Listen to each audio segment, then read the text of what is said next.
Hi everyone. Now that we have completed module 4, we will now move on to module 5.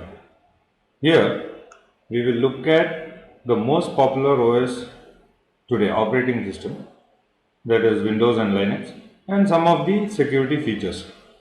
When we talk about security, many components come into play. The security of the OS itself, Active Directory services, the email, antivirus or malware, firewall that is built into the OS nowadays, the browser security, that's your Internet Explorer, your Firefox, your Google Chrome, encryption of data, security of laptops. So there are so many things that will be covered, but we will restrict ourselves here to the basics of Windows and Linux security. Now, as I take you through the slides, I'll talk about issues in the right places. You have to understand that the idea here is not to compare which operating system is better, but to give you a perspective on how each OS is built and their architecture. You will also find a lot of resources online if you need to go in depth to learn about the operating system intricacies. Operating system per se is only a component of the InfoSec framework. Now we have seen in module 2, 3 what is ISO 27001, the components that constitute the framework for InfoSec. We have also seen what is COBIT and what are the parameters that constitute the 7 pillars. You have to correlate the OS security component to ISO 27001 and COBIT wherever they apply to apply that principle into how you will fix the operating system security. The important thing to note here is that you have to be up to date with the releases of different operating systems. Now, if you take for example, Ubuntu 10.04 was a very popular operating system. Now, the current version is 14.10, long-term release or long-term support. Similarly, Windows XP was very popular. Now it is Windows 8.1. Microsoft is planning to release 10. Now the security features from what was there in XP is totally different from that of Windows 8 or Windows 10. The same is the case for servers. The security features that were there in Windows 2000 or 2003 have been enhanced to make the operating system more secure in say 2008 and 2012. Some years back, breaking into Windows means deleting the SAM file. Of course, you have to use a live CD, go into the Windows directory or boot with the live CD first, go into the partition where the SAM file was located and delete the SAM file. Now, as the years progressed, as the security gained importance or as more and more threats or attacks were being done on the operating systems, Windows also evolved in security. So things became a bit more difficult. One had to find other ways to break into Windows. I remember there was a very popular hack when Windows 7 came in that was exploiting the sticky key functionality. You can YouTube those videos. There are still videos available in YouTube which say how to break into Windows using the sticky key method.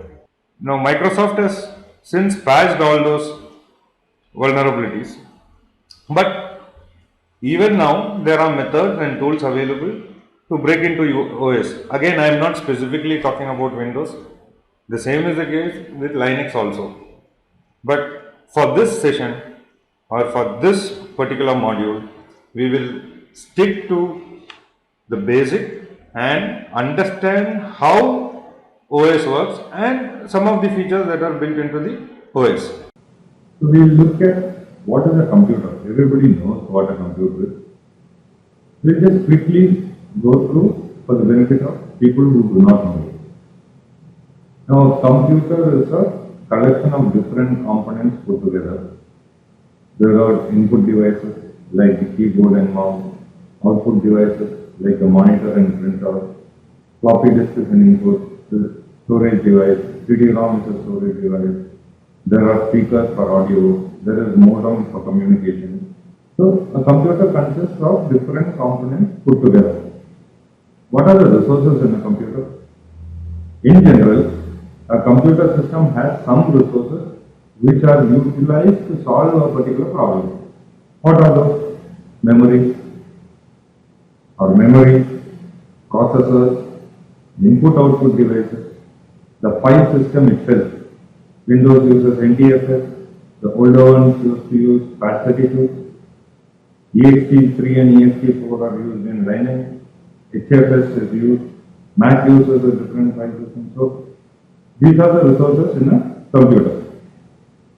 Now, the main heart of the computer or the main component of the computer is the motherboard. Now, motherboard has got several devices integrated into it, such as the PCI slot, the audio, PS2 connectors, serial connectors, parallel for olden type of printers, USB connectors, SMPS or a simple power supply connector. The processor itself sits on there. The integrated audio chip is there. The BIOS is there. So these are the components of a motherboard. If you look on the right, that's how a motherboard for a desktop looks. There are different layers when you talk about the computer itself. The hardware layer, which is the bottommost layer. On top of it sits the machine language layer. On top of it, you install the operating system. Then the system program to communicate to the hardware. Then the application programs like your Microsoft Office, your Adobe, all those are installed in the application program layer. But what exactly is an operating system? It is an interface between the hardware and the user. It handles technical details without user intervention. It is a collection of programs. So the operating system itself combines the operating system software, the kernel, the utility, the device drivers, the language translator. Here, language translator is not from Hindi to English or Tamil to Malayalam. It is basically how the software part is converted into a hardware part. So that translation happens here. What is it responsible for? The OS. It is responsible for the management and coordination of activities and sharing of resources of a computer. So basically what it does, you install the OS, it manages the resources in the computer, it coordinates activities within the computer, like it gives preferences to some applications over others, and then resources are shared, like your memory is shared, your hard disk is shared. So based on what access control is set, all these things are shared. It acts as a host for computing applications that are run on the machine. So basically, it is a server. It serves the resources for the computing applications that are run on that machine. When it comes to a desktop, it is again a server for a single user. It determines which application should run in what order and how much time should be allowed for each application before giving another application a turn. In multitasking OS, this is what happens. So basically the OS will determine which has got a priority to run over some other processes which are there. That is what the OS does. It handles the resource allocation and access protection of the hardware. We have already gone through resource allocation. It relieves the application programmers from having to manage these details. Application programmers will develop application on certain technologies, install it on the operating system. The operating system will communicate with the hardware, or it will translate what that software is meant to do to the hardware layer wherever it is required. So that is basically what is called the language translation. Now, there is something called a kernel. The kernel is the central component of most computer operating systems. You can also call it as a bridge between the application and the actual data processing which is done at the hardware level. The responsibilities for the kernel include managing the system resources. That is, it handles the communication between the hardware and software components. So what you have to understand about the kernel is, one, it is a central component of the computer system, computer operating system. It's a bridge between the application and the actual data processing. So the actual data processing happens at the hardware level. So it is a bridge between the application and the hardware. And what it does, it manages the system resources or the communications that pass back and forth between the hardware and software components. Is it a program operating system? In very simple terms, it is a program itself or a collection of programs. It has a priority which the application programs don't have. So what is the difference here? This is a program which has priority on what resources to allocate to which program. The OS uses kernel mode of the microprocessor, whereas the other programs use the user mode of the microprocessor. What is the difference between the kernel mode and the user mode? All hardware instructions are valid in the kernel mode, whereas some of them or some of the hardware instructions are not valid in the user mode. What are the functions of an OS? So we have seen it handles the input and output processors. It sends message to each application or interactive user about the status of operation and errors. So you get error, file not found. You get Windows cannot do this function. Your application has crashed. So whatever error or status of operation is there, it alerts the user on what is the actual state of operation. It can offload the management of what are called the batch jobs. We have seen batch jobs in domain 2 and 3. So initiating application is free from this work. So school has got an acronym actually. The acronym is simultaneous peripheral operations online.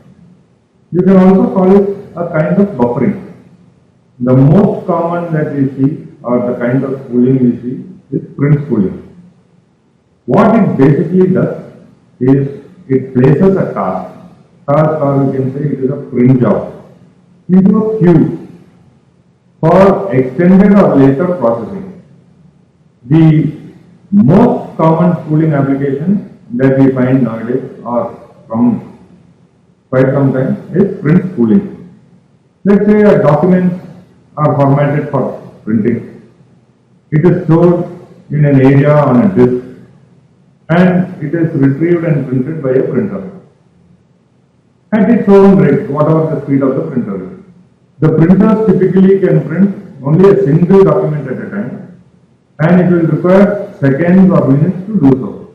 With spooling, you can buffer or multiple processes can write documents to the print queue without waiting.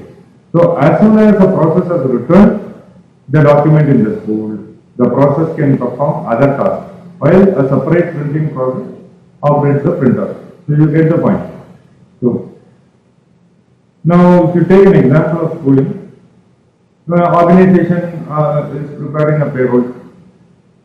The actual computation may take only a matter of minutes or even seconds, but the printing may take a long time. Assume there are 1500 people working. So now to print 1500 salary slips may take quite some time. So if the program is printed directly, then the CPU, the memory, the peripherals would be tied up or it will not be available until the actual process is finished. Now, this is the same case with the personal computer also. Now, without the facility of cooling, maybe a Word document will not be able to continue until the printing is finished. So, without cooling, most programs will be relegated to patterns of fast processing and long wait, or you can say it is inefficient paradigm. Now, the batch processing system that we spoke about now uses cooling to maintain a queue of ready to run jobs. So, basically, what it does is it runs a queue of ready to run jobs which can be started as soon as the system has the resources to process them. So, that's what it means. Now, the OS also can manage how to divide the program in parallel processing. Parallel processing is the simultaneous use of more than one processor. Nowadays you have dual core, octa core, so different cores are there. Now it is a simultaneous use of more than one core or one processor to execute a program or multiple computational threads. Ideally, where it is used? Ideally, parallel processing makes the program run faster because there are more engines or more CPUs or more cores that are running it. Under the operating system also, there are categories. There are embedded OSs. Embedded OSs are used in handheld computers, mobile, it are stored within the device in ROM, read-only memory. Examples of that is Windows CE, Palm OS, your iOS, Android, Ubuntu Touch, Windows. Then there is Network OS, which controls and coordinates linked computers. Whatever linked computers is a network. We are cleaning domain 4. Examples of that is Novell, Windows Server, Unix Server, Linux, Mac OS X. Then there are standalone or desktop personal computers, which control a single desktop or a laptop computer. It has its own client operating system. Examples of that is MS-DOS, Windows, Mac OS X, Linux. So there are several categories. Even in PC OSs, there are so many OSs available. We'll just take a look at the traditional OS, which is MS-DOS. I think many of you would not have had the opportunity to work with MS-DOS itself. MS-DOS uses a command line interface, so it is totally based on command line. The screen provides prompts for user. User types the commands. Now it is largely replaced by GUI, and MS-DOS was or is not user friendly. Now some sample MS-DOS commands are listed down. Format A colon was the topic, right? Then copy, delete, rename.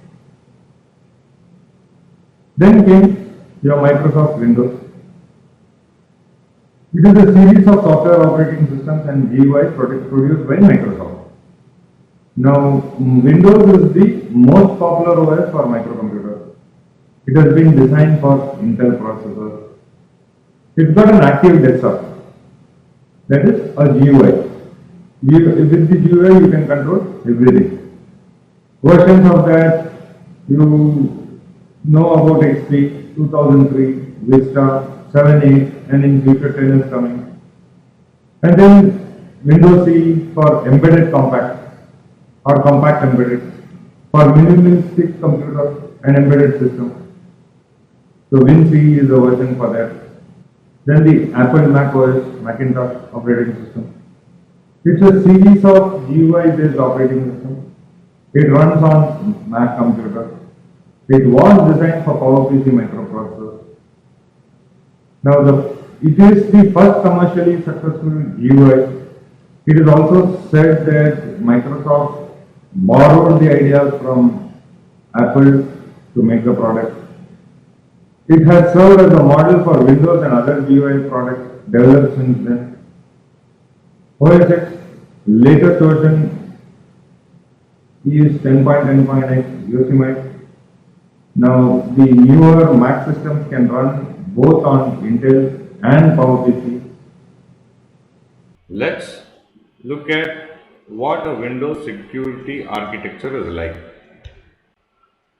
Here, what I would like to point out is anyone who wants to understand how security works in Windows must have the knowledge of the basic fundamental security blocks of the security system.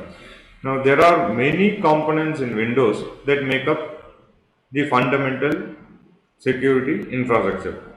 They are the security reference monitor, local security authority, security account manager, active directory, then local versus domain accounts, the access control lists, the integrity controls, the user account controls. We will look at each of these components in the coming slides. We will look first at security reference monitor. It is a kernel mode component that performs access checks, that generates audit log entries, that manipulates the user privileges. So, simply put, or in simple terms, it checks for proper authorization before granting access to objects.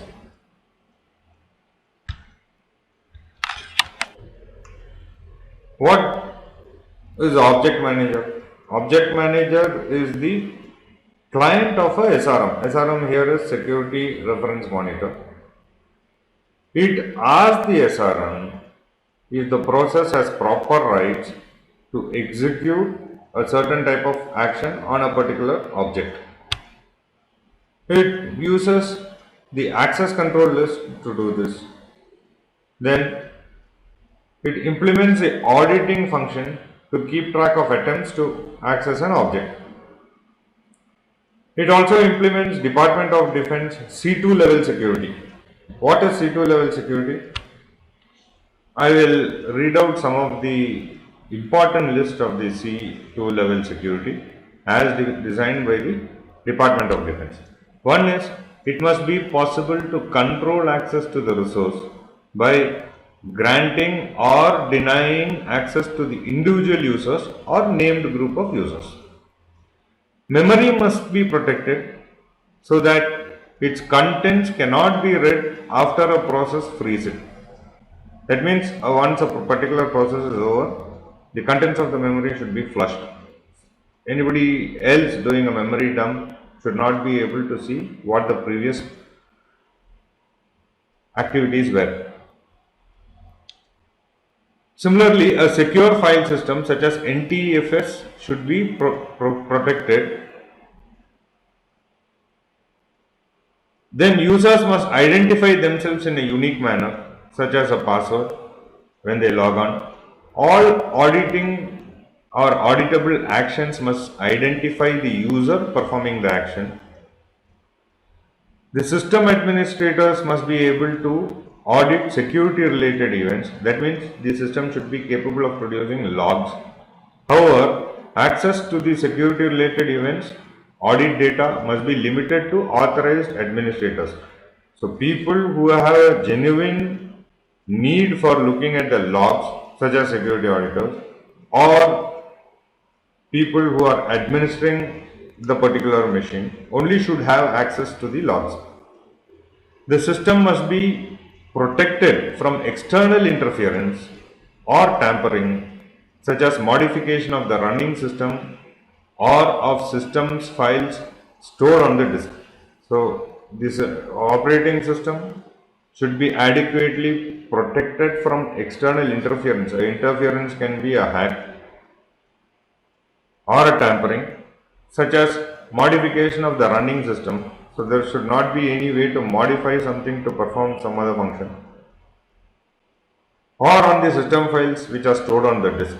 So, these are some of the important lists from the C2 level security implemented by DoD.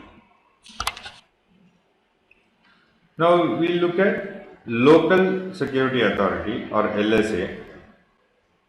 It is responsible for enforcing local security policy, lsas.exe and user mode. Issues security tokens to the accounts, So local security authority issues tokens to the account, and it is a key component of the logon process. What does all this mean? That means your local security authority resides in the user mode process named lsass.exe, and it is responsible for enforcing local security policy in Windows. LSA is also responsible for validating users for both the local and remote login. It issues security tokens to the accounts for people who log in. Now, if you talk about, we just spoke about local security policy.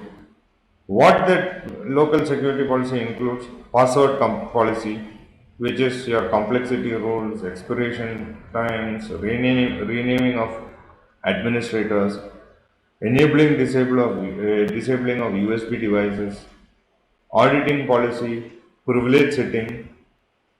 Now, during the local or interactive logon to the machine, here local means you are sitting in front of the system and performing a function. It is interactive with the computer. So, during the local or interactive logon to the machine, a person enters his or her name and password in the logon page or in the login dialog. This information is passed to the local security authority, which then calls the appropriate authentication package.